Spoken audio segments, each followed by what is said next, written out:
आलमी मार्केट में सोने की कीमतों में इजाफे के बाद पाकिस्तान में भी सोने के नर्ख बढ़ गए। आलमी मार्केट में फी औंस सोने की कीमत $10 के इजाफे से $1936 की सतह पर आ गई, जबकि मुल्क में फी तोला सोने की कीमत में 700 रुपए और 10 ग्राम सोने की कीमत में 600 रुपए का इजाफा हुआ।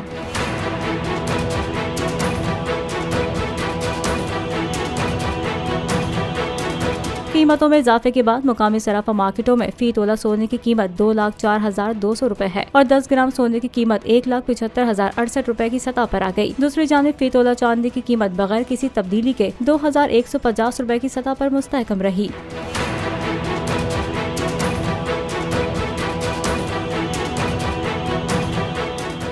सुप्रीम कोर्ट के मंसूर अली शाह साहब जस्टिस एक ऑर्डर पास किया उनकी बेंच ने, और उस ऑर्डर के अंदर उन्होंने बड़ा क्लियर बता दिया कि जी बरियत की जो दरखास्तें हैं वो कब कब लगेंगी। उसमें से एक वजह उन्होंने बताई कि जी जब कोई क्राइम ही ना हुआ हो तो बरी कर दें, ताकि अदालतों पे बोझ ना रहे, वो केसेस चलते ना रहे।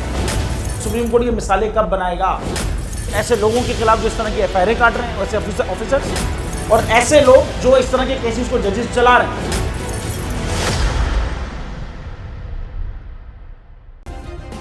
सब्सक्राइब करें और बेल दबाएं ताकि कोई खबर रह न जाए।